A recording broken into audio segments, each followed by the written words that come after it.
যুক্তরাষ্ট্রের জাতীয় নিরাপত্তা কৌশলে গুরুত্বপূর্ণ অংশীদার ভারত। চীন ও রাশিয়ার তৃতীয় যৌথ ক্ষেপণাস্ত্র বিরোধী মহড়া সম্পন্ন। ইসরায়েলের অস্ত্র মেলায় ইউরোপ এশিয়ার ক্রেতাদের ভিড়, বিজ্ঞাপনে গাজা যুদ্ধ। এক্সকে মোটা অঙ্কের জরিমানার পর ইইউ ভেঙে দেওয়ার আহ্বান মাস্কের। ইইউ বিলুপ্ত করার আহ্বানের পর ইলন মাস্কের মঙ্গল গ্রহে যাওয়ার পরামর্শ। অস্ত্র সমর্পণের জন্য নতুন শর্ত দিল গাজা নিয়ন্ত্রণকারী গোষ্ঠী। হামাসকে নিরস্ত্রীকরণের আগে গাজার শাসন ব্যবস্থা গঠন জরুরি, বলছে তুরস্ক। ইমরান খানকে জাতীয় নিরাপত্তার হুমকি বলা হাস্যকর, দাবি পিটিআইয়ের। জাপানি যুদ্ধবিমানের ওপর চীনা সামরিক বিমানের বিপজ্জনক কৌশল। রাশিয়ার হামলায় ইউক্রেনের জ্বালানি স্থাপনায় তাপ ও পানি সরবরাহ বন্ধ। বাবরি মসজিদ নির্মাণ ঘিরে ভারতের রাজনৈতিক বিতর্ক তুঙ্গে। জাগুয়ারকে জাগিয়ে তুলবেন না, ট্রাম্পকে সরাসরি হুঁশিয়ারি পেট্রোর। ভারত সীমান্তে চীনের গোয়েন্দা রোবট মোতায়েন নিয়ে জল্পনা তুঙ্গে। ভারতের পর্যটন রাজ্য গোয়ার নাইট ক্লাবে বড় অগ্নিকাণ্ড, নিহত 23। দেখছিলেন টাইমস ইন্টারন্যাশনাল সংবাদ শিরোনাম, সঙ্গে আছি নুসরাত জাহান। এবার বিস্তারিত। যুক্তরাষ্ট্রের নতুন জাতীয় নিরাপত্তা কৌশলে ভারতকে একটি গুরুত্বপূর্ণ অংশীদার হিসেবে চিহ্নিত করেছে ডোনাল্ড ট্রাম্প প্রশাসন। সেই সঙ্গে অর্থনীতি, প্রযুক্তি ও প্রতিরক্ষায় সহযোগিতা আরও গভীর করার বার্তা দিয়েছে হোয়াইট হাউস। ইন্দো প্যাসিফিক অঞ্চলকে আগামী শতাব্দীর ভূ রাজনৈতিক কেন্দ্র হিসেবে উল্লেখ করে বলা হয়েছে, গুরুত্বপূর্ণ সমুদ্রপথে নৌ চলাচলের স্বাধীনতা রক্ষায় কোয়াড কাঠামো অপরিহার্য। যুক্তরাষ্ট্র মনে করে ভারতের সঙ্গে বাণিজ্যিক সম্পর্ক শক্তিশালী হলে আঞ্চলিক জোট আরও কার্যকর হবে। মার্কিন কর্মকর্তারা জানান, যুক্তরাষ্ট্র তার মিত্রদের সম্মিলিত $65 ট্রিলিয়ন অর্থনৈতিক শক্তি ব্যবহার করে দেশটি শোষণমূলক আচরণের বিরোধিতা করবে। ডিসেম্বরের প্রথম সপ্তাহে রাশিয়ার ভূখণ্ডে তৃতীয় যৌথ ক্ষেপণাস্ত্র বিরোধী মহড়া সম্পন্ন করেছে চীন ও রাশিয়া। চীনের প্রতিরক্ষা মন্ত্রণালয় জানায়, এই মহড়ার মূল উদ্দেশ্য বিশেষ কোনো তৃতীয় দেশের বিরুদ্ধে প্রস্তুতি গ্রহণ নয়, বরং দুই দেশের সামরিক সহযোগিতা আরও মজবুত করা। এর আগে নভেম্বর মাসে চীন ও রাশিয়া মিসাইল প্রতিরক্ষা ও কৌশলগত নিরাপত্তা নিয়ে আলোচনা করে এবং আগস্টে আর্টিলারি ও অ্যান্টি সাবমেরিন মহড়া চালায়। 2022 সালে রাশিয়ার ইউক্রেন আক্রমণের আগে তারা সীমাহীন কৌশলগত অংশীদারিত্ব চুক্তি স্বাক্ষর করে। এছাড়া যুক্তরাষ্ট্রের গোল্ডেন ডোম মিসাইল শিল্ড ও পারমাণবিক পরীক্ষা নিয়েও উদ্বেগ প্রকাশ করেছে উভয় দেশ। গাজায় অব্যাহত সামরিক হামলার কৌশলকে তুলে ধরে অস্ত্র বিক্রির নজিরবিহীন উদ্যোগ নিয়েছে ইসরায়েলি প্রতিরক্ষা কোম্পানিগুলো।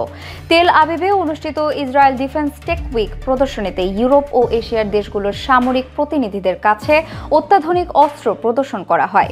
প্রদর্শনীতে গাজায় ড্রোন ও ক্ষেপণাস্ত্র হামলার ভিডিও উপস্থাপন করা হয়, যা আন্তর্জাতিকভাবে তীব্র সমালোচনার মুখে পড়ে। তবে এসব আন্তর্জাতিক সমালোচনার সত্ত্বেও প্রদর্শনীতে উজবেকিস্তান, সিঙ্গাপুর ও ভারতের মতো এশীয় দেশগুলোর পাশাপাশি ইউরোপের বেশ কয়েকটি দেশের প্রতিনিধিরা অংশ নেন, যাদের অনেকেই প্রকাশ্যে ইসরায়েলের নিন্দা করেন। ডিজিটাল সার্ভিস অ্যাক্ট লঙ্ঘনের অভিযোগে সামাজিক যোগাযোগ মাধ্যম এক্সকে 12 কোটি ইউরো জরিমানা করার পর ইউরোপীয় ইউনিয়ন ভেঙে দেওয়ার আহ্বান জানালেন ক্ষুব্ধ ইলন মাস্ক। তিনি বলেন, সদস্য রাষ্ট্রগুলোর হাতে ক্ষমতা ফিরিয়ে দেওয়া উচিত। ইউরোপীয় কমিশন বলছে, অর্থের বিনিময়ে ব্লুটিক বিক্রি ব্যবহারকারীদের বিভ্রান্ত করে এবং পরিচয় যাচাই না হওয়ায় প্রতারণা ও ছদ্মবেশী অ্যাকাউন্টের ঝুঁকি বাড়ায়। এটি ডিএস এর আওতায় এক্স এর বিরুদ্ধে প্রথম জরিমানা। এদিকে এমন সিদ্ধান্তে ক্ষুব্ধ হয়েছে যুক্তরাষ্ট্র। মার্কিন পররাষ্ট্রমন্ত্রী মার্কো রুবিও বলেন, ইইউ শুধু এক্স নয়, সব আমেরিকান টেক কোম্পানির ওপর আক্রমণ করেছে। ইউরোপীয় ইউনিয়ন ভেঙে দেওয়ার আহ্বান জানানোর পর মার্কিন ধনকুবের ইলন মাস্ককে মঙ্গল গ্রহে যাওয়ার পরামর্শ দিলেন পোল্যান্ডের পররাষ্ট্রমন্ত্রী রাডোস্লাভ সিকোরস্কি। মাস্ক বলেছিলেন, ইউরোপীয় ইউনিয়ন বিলুপ্ত করা উচিত এবং পৃথক দেশগুলোকে তাদের সার্বভৌমত্ব ফিরিয়ে দেওয়া উচিত। জবাবে সিকোরস্কি এক্স পোস্টে লিখেছেন, মঙ্গলে যাও, সেখানে নাৎসি স্যালুটের ওপর কোনো সেন্সরশিপ নেই। এই পাল্টা মন্তব্য আসে ঠিক তখন যখন ইউরোপীয় কমিশন ডিজিটাল সার্ভিসেস অ্যাক্ট লঙ্ঘনের অভিযোগে মাস্কের বিরুদ্ধে 120 মিলিয়ন ইউরো জরিমানা ঘোষণা করেছে। গাজায় ইসরায়েলের দখলদারিত্ব স্থায়ীভাবে শেষ হলেই হামাস অস্ত্র সমর্পণ করবে, এমন শর্ত জানালো গাজা উপত্যকা নিয়ন্ত্রণকারী গোষ্ঠী হামাস। মুখপাত্র খলিল আল হায়া এক বিবৃতিতে বলেন, হামাসের অস্ত্র শুধু দখলদার শক্তির বিরুদ্ধে। দখল শেষ হলে সব অস্ত্র বৈধ ফিলিস্তিন কর্তৃপক্ষের কাছে জমা দেওয়া হবে। এদিকে ট্রাম্পের 3 ধাপের পরিকল্পনায় প্রথম পর্যায়ে যুদ্ধবিরতি শেষের পথে, তবে ইসরায়েল তা পুরোপুরি মানেননি বলে অভিযোগ উঠেছে। এ সময় গাজায় নিহত হয়েছেন অন্তত 360 ফিলিস্তিনি।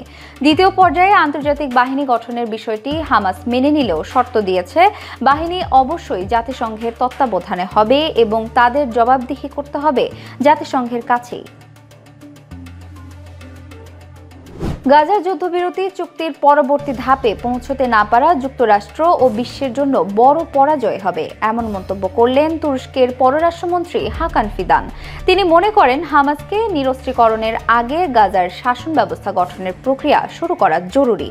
দোহা ফোরামের সাইডলাইনে তিনি জানান, হামাস শাসন হস্তান্তরে প্রস্তুত, তবে নিরস্ত্রীকরণ কার্যকর হবে তখনই যখন নির্ভরযোগ্য স্থানীয় প্রশাসন ও প্রশিক্ষিত পুলিশ বাহিনী দাঁড়াবে। ফিদান জানান, নতুন পুলিশ বাহিনীতে হামাস সদস্য থাকবে না এবং আন্তর্জাতিক স্থিতিশীলতা বাহিনী সহায়তা দিবে।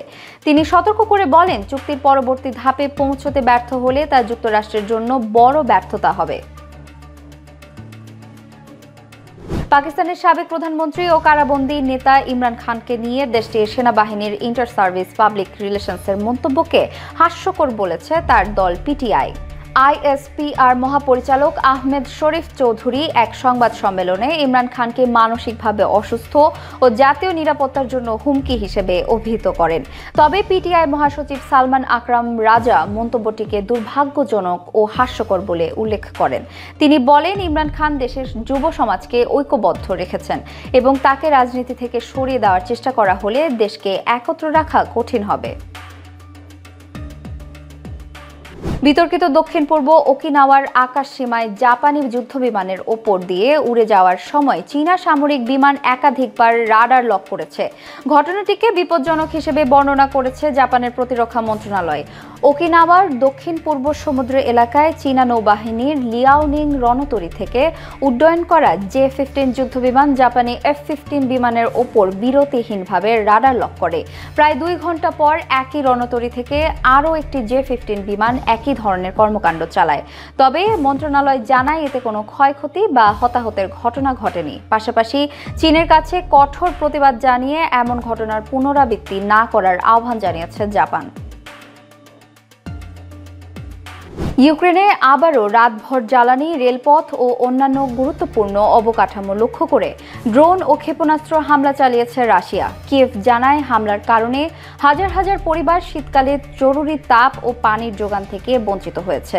রাশিয়া 653টি ড্রোন ও 51টি ক্ষেপণাস্ত্র নিক্ষেপ করেছে, যার মধ্যে ফাস্তিভ শহরের প্রধান রেল স্টেশন পুড়ে গেছে, যদিও কোনো প্রাণহানির ঘটনা এখনো শোনা যায়নি। চেরনিগিভ, জাপোরিজিয়া, লভিভ ও দনিপ্রোপেত্রোভস্ক অঞ্চলের জ্বালানি স্থাপনাগুলো ক্ষতিগ্রস্ত হয়েছে। ওডেসা অঞ্চলের 9,500 গ্রাহক তাপ ও 34,000 গ্রাহক পানি সরবরাহ থেকে বিচ্ছিন্ন। হামলার পর জরুরি সমন্বয় সভা আহ্বান করেছে দেশটির প্রধানমন্ত্রী। ভারতের কলকাতায় বাবরি মসজিদের আদলে একটি মসজিদ নির্মাণের উদ্যোগকে কেন্দ্র করে রাজনৈতিক উত্তেজনা তুঙ্গে উঠেছে। মুর্শিদাবাদের রেজিনগরে সম্প্রতি ভিত্তিপ্রস্তর স্থাপন অনুষ্ঠানে রাজ্যের বিভিন্ন জেলা থেকে বিপুল মুসলিম সমবেত হন। কলকাতার মেয়র ফিরহাদ হাকিম বাবরি মসজিদের আদলে মসজিদ নির্মাণকে সমর্থন জানান। এদিকে দিনটিকে সংহতি দিবস হিসেবে উদযাপন করে তৃণমূল। তবে বিজেপি নেতা শুভেন্দু অধিকারী তৃণমূলকে খোঁচা দিয়ে হিন্দু বিরোধী ও ভারতীয় সংস্কৃতি বিরোধী বলে আখ্যায়িত করেন। রাজনৈতিক বিশ্লেষকরা বলছেন, নির্বাচনের আগে প্রধান দুটি দলের প্রধান এজেন্ডা ধর্মকে কেন্দ্র করে ভোটারদের নিজ দলে ফেরানো, আর এই এজেন্ডায় রাজনৈতিক দলগুলো নিজেদের মতো করে প্রচারণা, মন্দির, মসজিদ নির্মাণ করে চলছে। এবার যুক্তরাষ্ট্রের প্রেসিডেন্ট ডোনাল্ড ট্রাম্পকে সরাসরি সতর্ক করলেন কলম্বিয়ার প্রেসিডেন্ট গুস্তাভো পেট্রো। ট্রাম্পের সামরিক হামলার হুমকির জবাবে পেত্রো বলেন, জাগুয়ারকে জাগিয়ে তুলবেন না, যা কলম্বিয়ার শক্তি ও সার্বভৌমত্বের প্রতীক। তিনি বলেন, এই ধরনের হুমকি কার্যত যুদ্ধ ঘোষণা করার সমান এবং 2 শতাব্দীর কূটনৈতিক সম্পর্ক ক্ষতিগ্রস্ত করতে পারে। পেত্রো ট্রাম্পকে কলম্বিয়ায় এসে পরিদর্শন করার আমন্ত্রণ জানান, যে দেশটি কিভাবে নিয়মিত মাদক ল্যাব ধ্বংস করছে। ট্রাম্পের করা বক্তব্যে 2 দেশের সম্পর্কে নতুন উত্তেজনা তৈরি হয়েছে। পেত্রো স্পষ্ট করে জানান, সার্বভৌমত্বের ওপর হুমকি সহ্য করা হবে না এবং মাদকের অজুহাতে কোনো বিদেশি সামরিক হস্তক্ষেপে কলম্বিয়া প্রস্তুত নয়। সম্প্রতি ভারত চীন সীমান্তে চীনের একটি মানুষস্বরূপী গোয়েন্দা রোবট মোতায়েনের ভিডিও সামাজিক মাধ্যমে ভাইরাল হয়ে নতুন জল্পনা তৈরি করেছে। ভিডিওতে দেখা যায় দুর্গম পাহাড়ি এলাকায় দাঁড়িয়ে থাকা রোবট কথাবার্তা বলার মতো সক্ষমতা রাখে, যা ভারতীয় সেনার গতিবিধি পর্যবেক্ষণের জন্য ব্যবহার করা হতে পারে। চীনা সংস্থা অ্যাজিবট নভেম্বরের শেষ সপ্তাহে এই রোবটের সফল পরীক্ষা চালিয়েছে। রোবটটির উচ্চতা 1.75 মিটার ও ওজন 55 কেজি। পাশাপাশি জিপিএস এবং ইনফ্রারেড ক্যামেরা সম্বলিত। রোবটটি নজর কাড়লেও অনেক নেটিজেন এটিকে কৃত্রিম ভিডিও বলে মনে করছেন। এ নিয়ে এখনও কোনো মন্তব্য করেনি ভারতীয় সেনাবাহিনী। ভারতের গোয়ার একটি নাইট ক্লাবে অগ্নিকাণ্ডে 23 জন নিহত হয়েছে। গোয়ার উত্তরাঞ্চলীয় আরপোড়ার বাগা বিচে অবস্থিত বার্চ বাই রোমিও লেন ক্লাবটির রান্নাঘর থেকে আগুনের সূত্রপাত হয়। রান্নাঘরের একটি গ্যাস সিলিন্ডারে বিস্ফোরিত হয়ে দ্রুত ছড়িয়ে পড়ে আগুন। রাজ্য পুলিশ জানায়, অধিকাংশ মরদেহ রান্নাঘর ও আশপাশ থেকে উদ্ধার করা হয়েছে, যার বেশিরভাগই ক্লাব কর্মচারী। পাশাপাশি কয়েকজন পর্যটকের দেহও উদ্ধার করা হয়। গোয়ার মুখ্যমন্ত্রী প্রমোদ সাওয়ন্ত শোক প্রকাশ করে বলেন, এটি একটি অপূরণীয় ক্ষতি এবং ঘটনার তদন্ত শুরু হয়েছে। যারা অবহেলার জন্য দায়ী তাদের আইনের আওতায় আনা হবে বলেও উল্লেখ করেন তিনি। এই ছিল আজকের টাইমস ইন্টারন্যাশনাল 10 মিনিটে সারা বিশ্বের সর্বশেষ খবর পেতে সাবস্ক্রাইব, ফলো করে বাংলাদেশ টাইমসের সঙ্গেই থাকুন।